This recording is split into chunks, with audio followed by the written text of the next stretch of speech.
आप सभी को राष्ट्रीय युवा दिवस की बहुत बहुत शुभकामनाएं।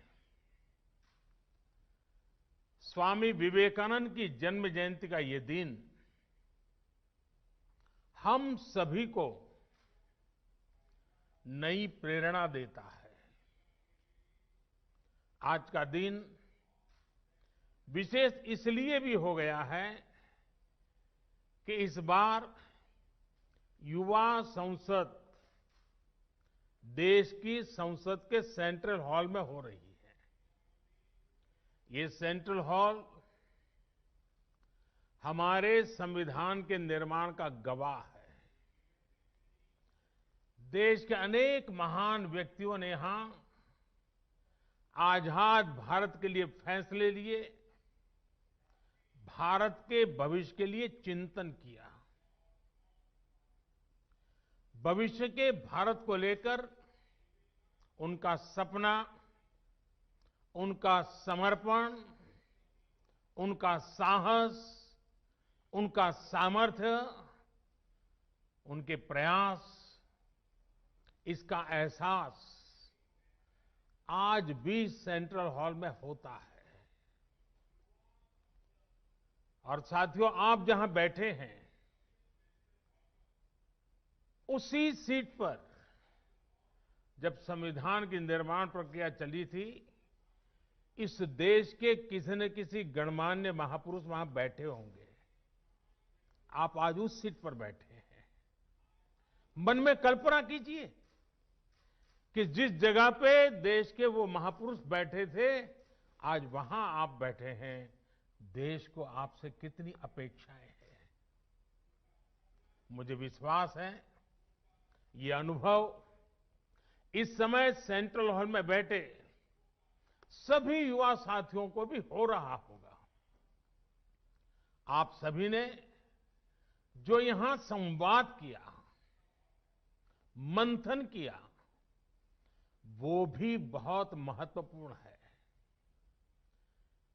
इस दौरान स्पर्धा में जो विजेता हुए हैं उनको मैं बधाई देता हूं, अपनी शुभकामनाएं देता हूं।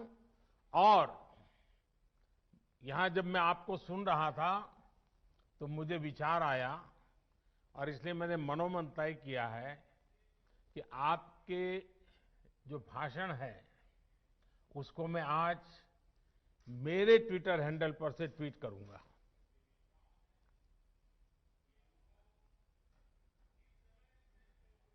और आप तीन का ही करूंगा ऐसा नहीं, अगर रिकॉर्डेड मटेरियल अवेलेबल होगा तो मैं जो कल फाइनल पैनल में थे उनके लिए भी उनके भाषण को ट्वीट करूंगा, ताकि देश को पता चले कि संसद के परिषद में, इस परिसर में हमारा भावी भारत कैसे आकार ले रहा है। तो मेरे लिए ये बहुत गर्व की बात होगी कि मैं आज आपके भाषण को ट्वीट करूंगा। साथियों, स्वामी जी ने जो देश और समाज को दिया है वो समय और स्थान से परे हर पीढ़ी को प्रेरित करने वाला है, रास्ता दिखाने वाला है। आप देखते होंगे कि भारत का शायद ही ऐसा कोई गांव हो, कोई शहर हो, कोई व्यक्ति हो जो स्वामी जी से खुद को जुड़ा महसूस न करता हो, उससे प्रेरित न होता हो। स्वामी जी की प्रेरणा ने आजादी की लड़ाई को भी नई ऊर्जा दी थी। गुलामी के लंबे कालखंड ने भारत को हजारों वर्षों की अपनी ताकत और ताकत के एहसास से दूर कर दिया था। स्वामी विवेकानंद ने भारत को उसकी वो ताकत याद दिलाई, एहसास कराया। उनके सामर्थ्य को उनके मन मस्तिष्क में पुनर्जीवित किया, राष्ट्रीय चेतना को जागृत किया।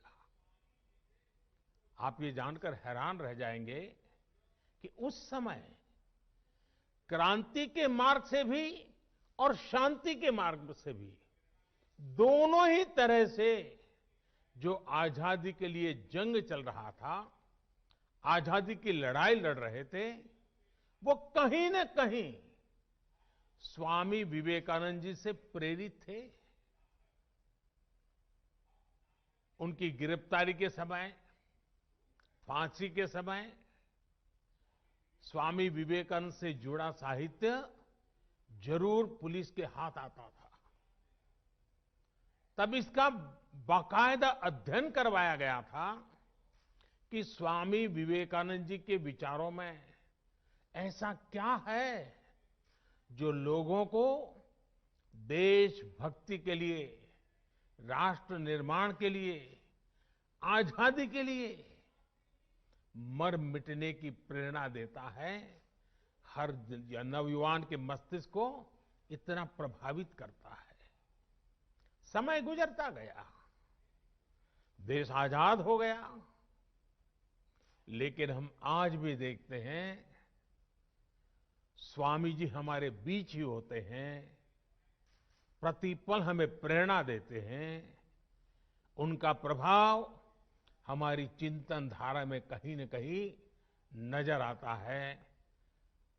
आध्यात्म को लेकर उन्होंने जो कहा, राष्ट्रवाद, राष्ट्र निर्माण, राष्ट्रभक्ति को लेकर उन्होंने जो कहा, जन सेवा से जग सेवा को लेकर उनके विचार आज हमारे मन मंदिर में उतनी ही तीव्रता से प्रभावित होते हैं।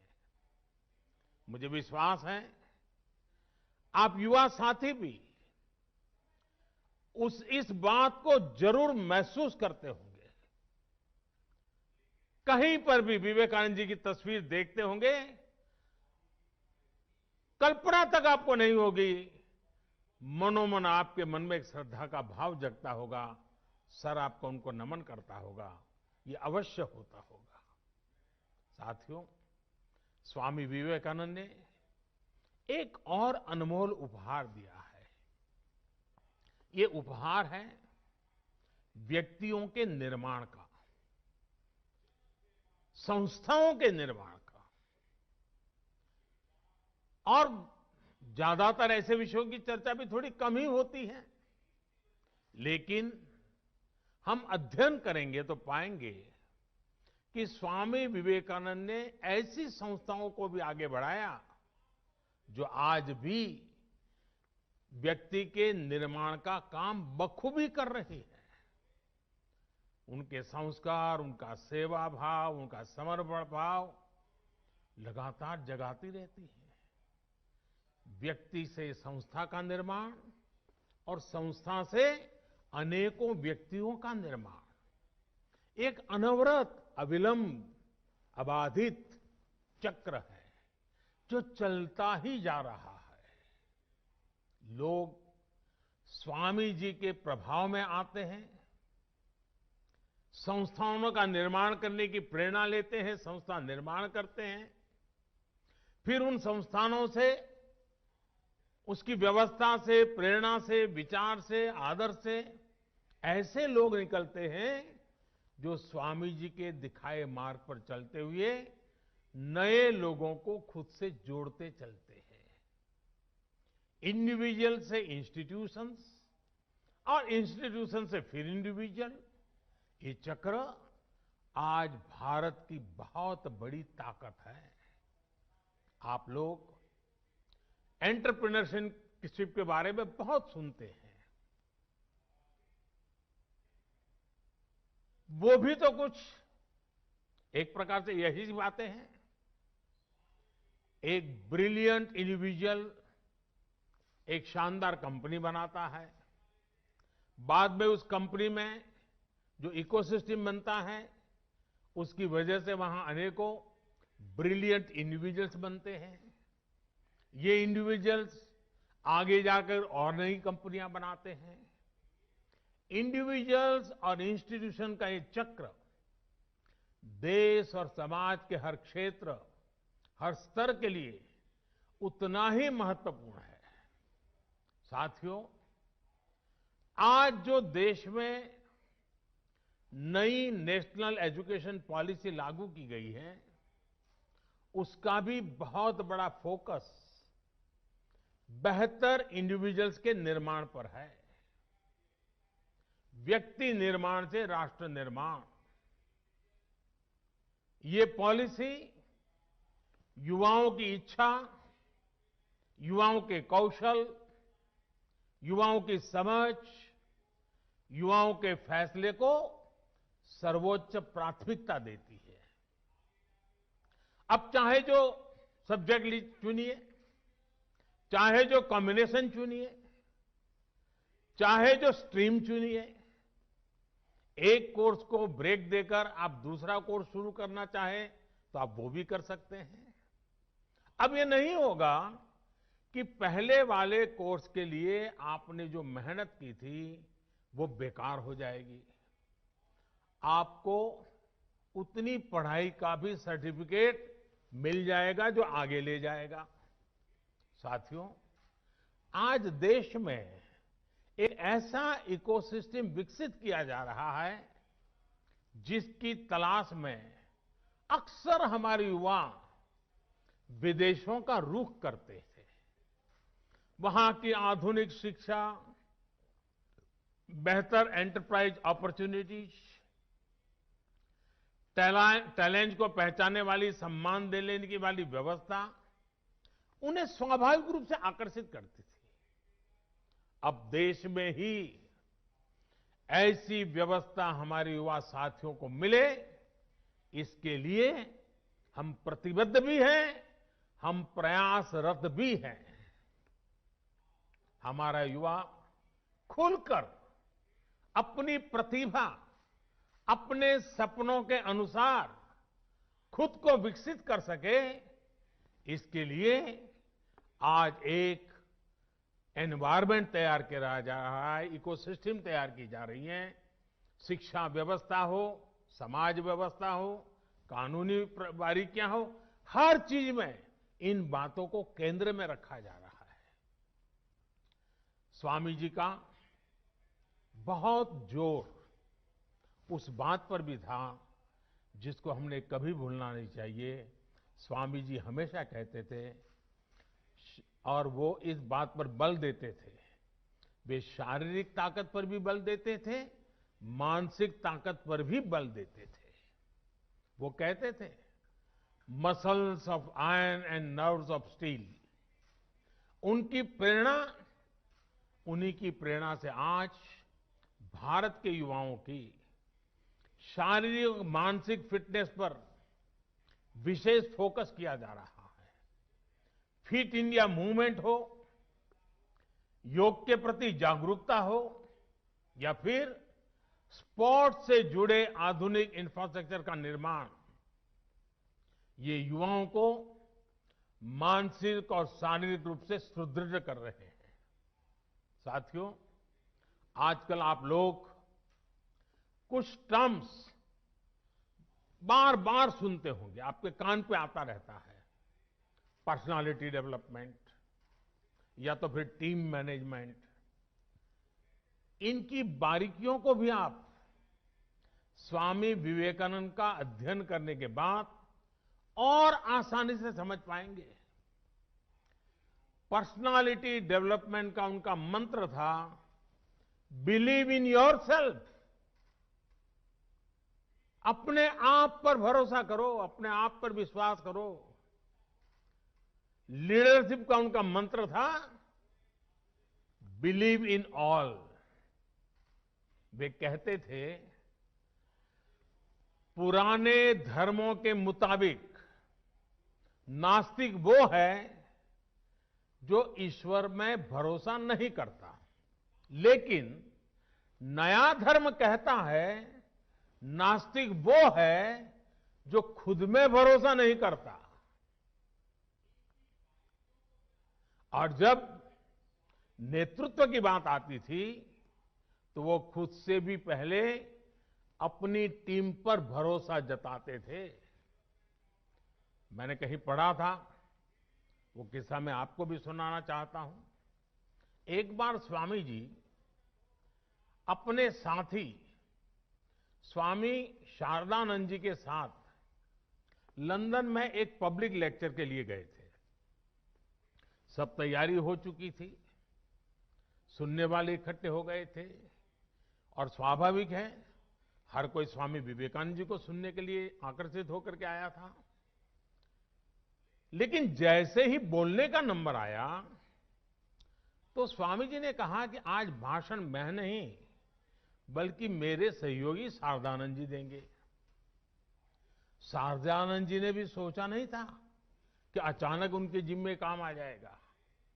वो इसके लिए तैयार भी नहीं थे।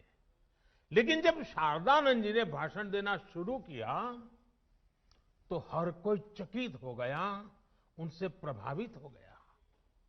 और ये होती है लीडरशिप और अपनी टीम के लोगों पर भरोसा करने की ताकत। आज हम जितना स्वामी विवेकानंद जी के बारे में जानते हैं उसमें बहुत बड़ा योगदान स्वामी शारदानंद जी का ही है। साथियों, ये स्वामी जी ही थे जिन्होंने उस दौर में कहा था कि निडर, बेबाक, साफ दिल वाले, साहसी और आकांक्षी युवा ही वो नींव हैं जिस पर राष्ट्र के भविष्य का निर्माण होता है। वो युवाओं पर, युवा शक्ति पर इतना विश्वास करते थे। अब आपको उनके इस विश्वास की कसौटी पर खरा उतरना है।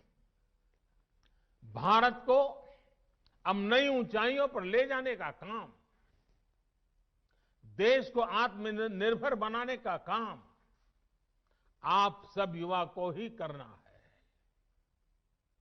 अब आप में से कुछ युवा सोच सकते हैं कि अभी तो हमारी इतनी उम्र ही नहीं हुई है, अभी तो हंसने खेलने जिंदगी में मौज करने की उम्र है। साथियों, जब लक्ष्य स्पष्ट हो, इच्छा शक्ति हो तो उम्र कभी बाधा नहीं बनती है, उम्र इतनी मायने नहीं रखती है। आप हमेशा याद रखिएगा कि गुलामी के समय में आजादी के आंदोलन की कमान युवा पीढ़ी ने ही संभाली थी। जानते हैं, शहीद खुदीराम बोस जब फांसी पर चढ़े तो उनकी उम्र क्या थी? सिर्फ 18-19 साल। भगत सिंह को फांसी लगी तो उनकी उम्र कितनी थी? सिर्फ 24 साल। भगवान बिरसा मुंडा जब शहीद हुए तो उनकी आयु कितनी थी? बमुश्किल 25 साल। उस पीढ़ी ने ये ठान लिया था कि देश की आजादी के लिए ही जीना है, देश की आजादी के लिए मरना है।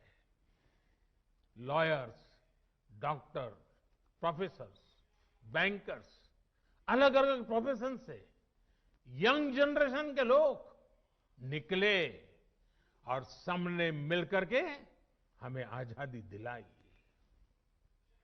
साथियों, हम उस कालखंड में पैदा हुए हैं, क्योंकि मैं भी आजाद हिंदुस्तान में जन्मा हूं।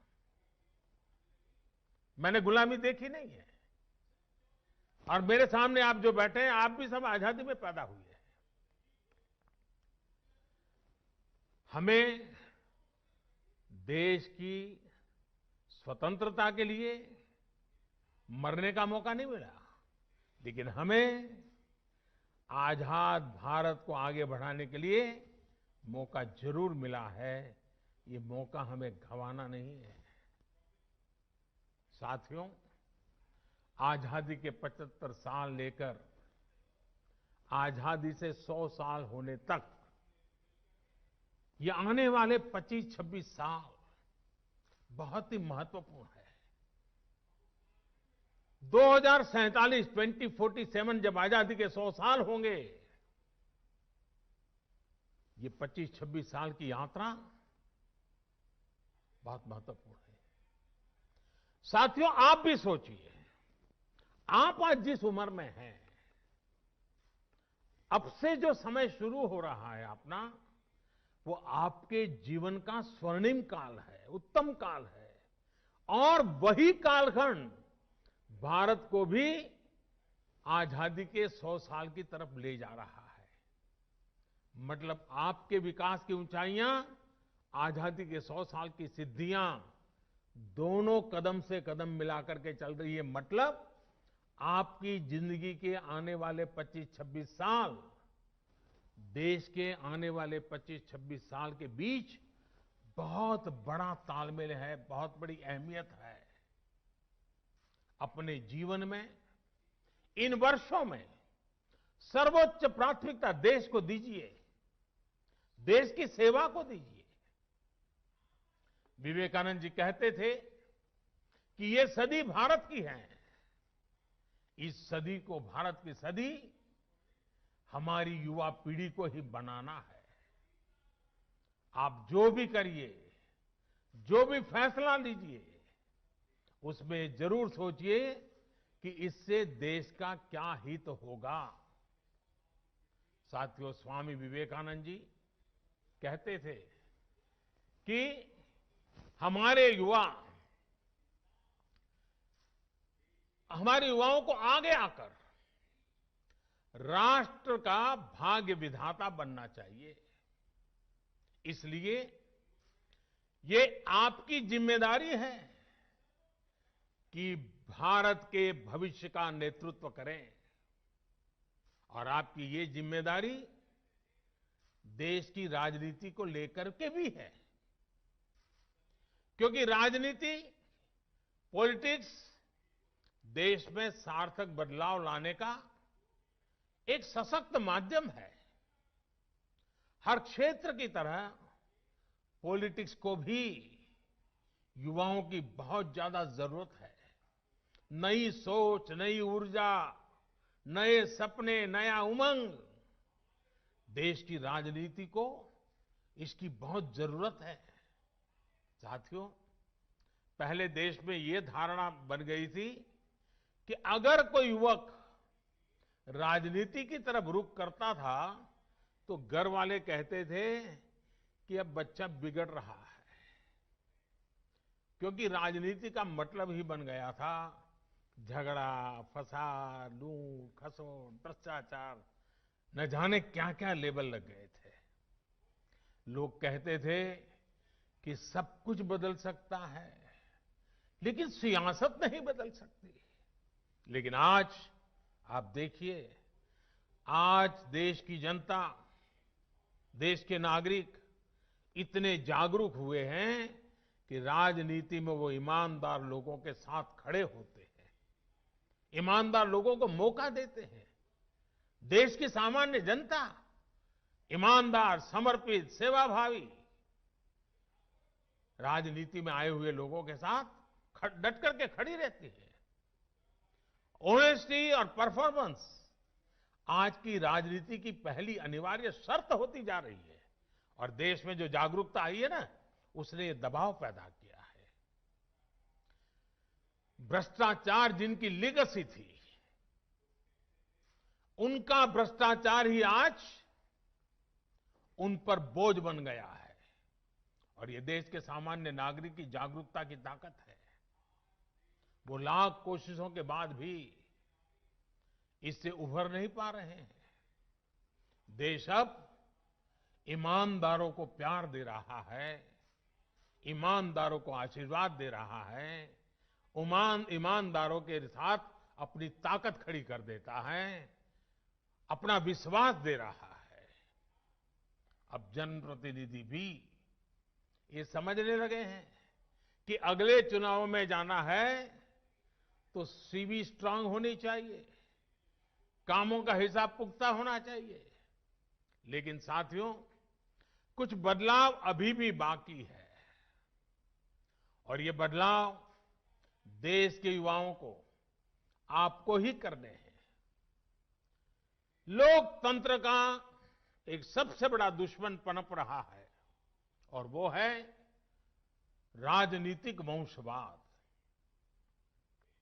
राजनीतिक वंशवाद देश के सामने ऐसी ही चुनौती है जिसे जड़ से उखाड़ना है।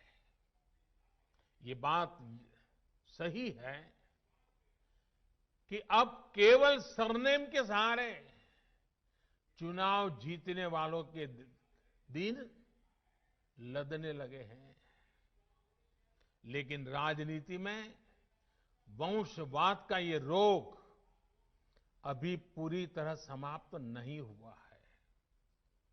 अभी भी ऐसे लोग हैं जिनका विचार, जिनका आचार, जिनका लक्ष्य सब कुछ अपने परिवार की राजनीति और राजनीति में अपने परिवार को बचाने का ही है।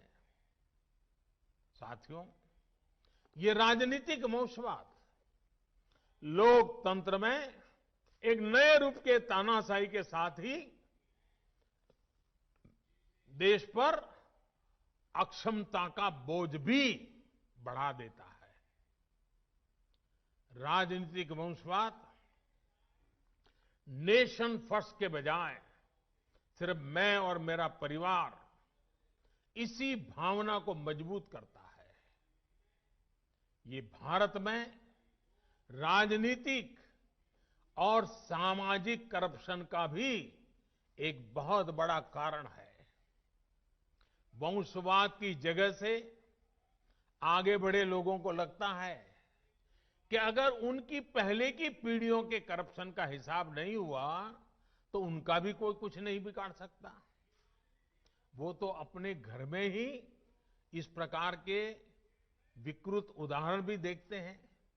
इसलिए ऐसे लोगों का कानून के प्रति न सम्मान होता है, न कानून का उनको डर भी होता है।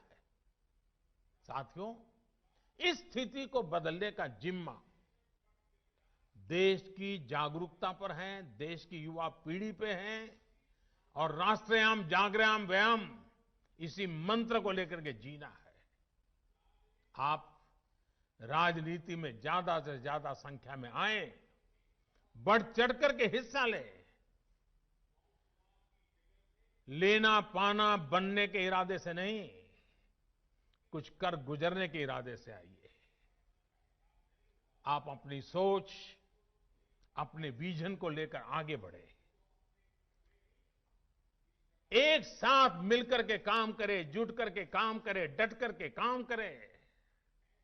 याद रखिएगा, जब तक देश का सामान्य युवा राजनीति में नहीं आएगा, वंशवाद का ये जहर इसी तरह हमारे लोकतंत्र को कमजोर करता रहेगा। इस देश के लोकतंत्र को बचाने के लिए आपका राजनीति में आना जरूरी है। और ये जो लगातार हमारे युवा विभाग के द्वारा मॉक संसद के कार्यक्रम चलाए जा रहे हैं, देश के विषयों पर युवा मित्र मिलकर के चर्चा करें, देश के युवाओं को भारत के सेंट्रल हॉल तक लाया जाए, इसके पीछे मकसद भी यही है कि देश की नई युवा पीढ़ी को हम तैयार करें ताकि वो हमारे साथ आने वाले दिनों में देश का नेतृत्व करने के लिए आगे आए, आगे बढ़े। आपके सामने स्वामी विवेकानंद जैसा महान मार्गदर्शक है। उनकी प्रेरणा से आप जैसे युवा राजनीति में आएंगे तो देश और भी मजबूत होगा। साथियों, स्वामी विवेकानंद जी युवाओं को एक और बहुत महत्वपूर्ण मंत्र देते थे। वो कहते थे, किसी आपदा या परेशानी से भी ज्यादा महत्वपूर्ण है उस आपदा से ली गई सीख। आपने उसमें से क्या सीखा? हमें आपदाओं में संयम की भी जरूरत होती है, साहस की भी जरूरत होती है।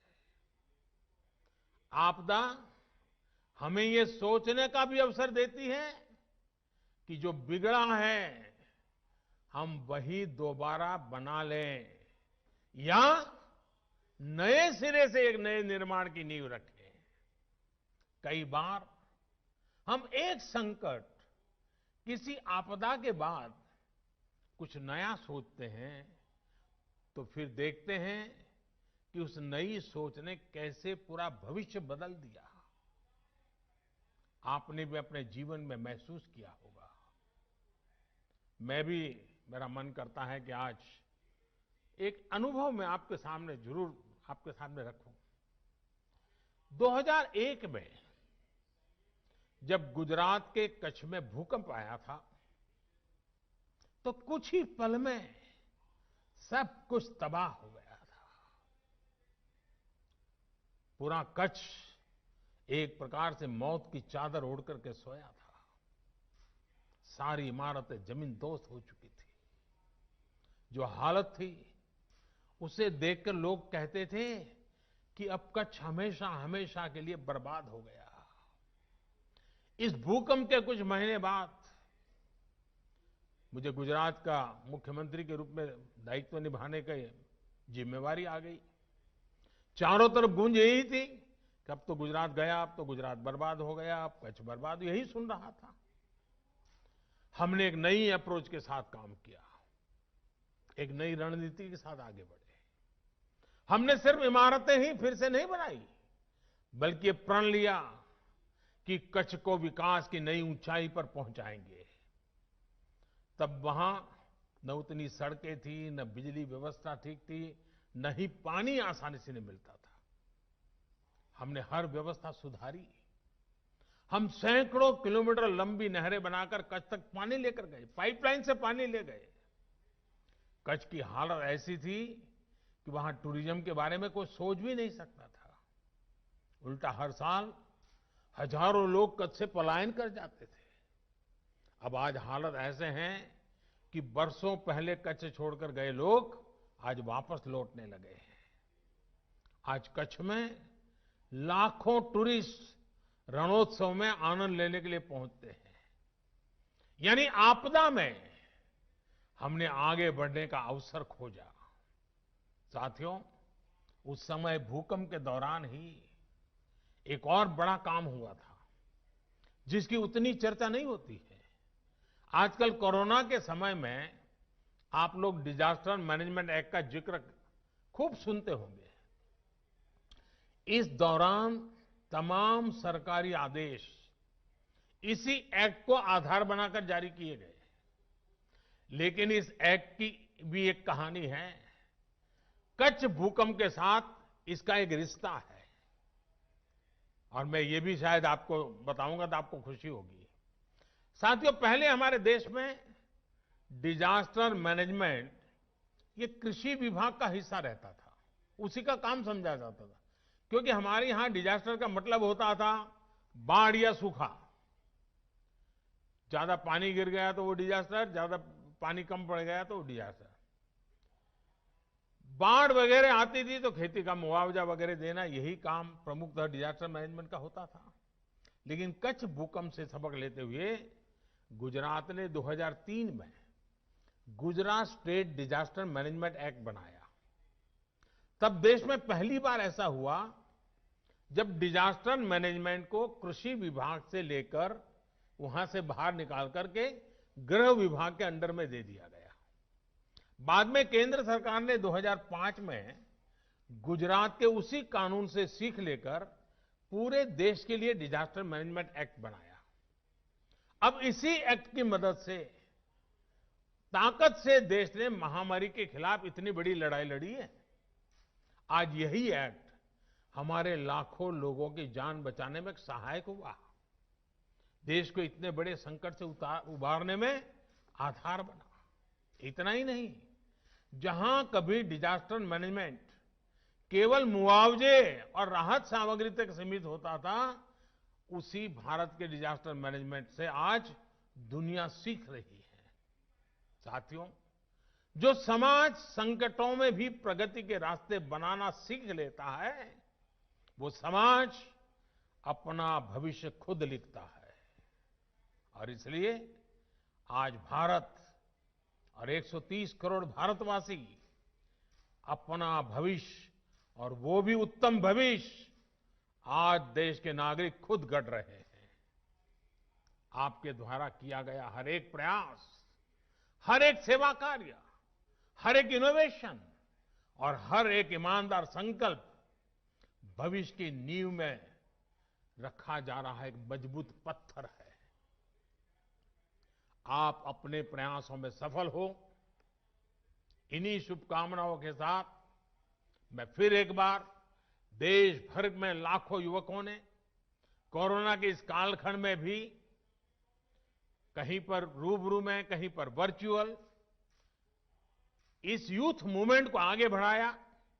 डिपार्टमेंट के लोग भी अभिनंदन के अधिकारी हैं, इसमें हिस्सा लेने वाले नौजवान भी अभिनंदन के अधिकारी हैं और विजेता होने वालों को अनेक अनेक शुभकामनाएं देने के साथ साथ जिन बातों को उन्होंने बोला है वो बातें समाज की जड़ों में जाएं, इसके लिए वो सफलतापूर्वक आगे बढ़े, ऐसी मेरी अनेक अनेक शुभकामनाएं हैं।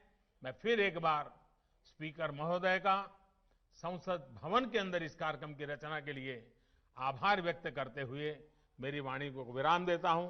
बहुत बहुत धन्यवाद। Subscribe to Nation Next YouTube channel and press the bell icon to get regular updates from Nation Next. Also like Nation Next Facebook page and follow us on Instagram and Twitter.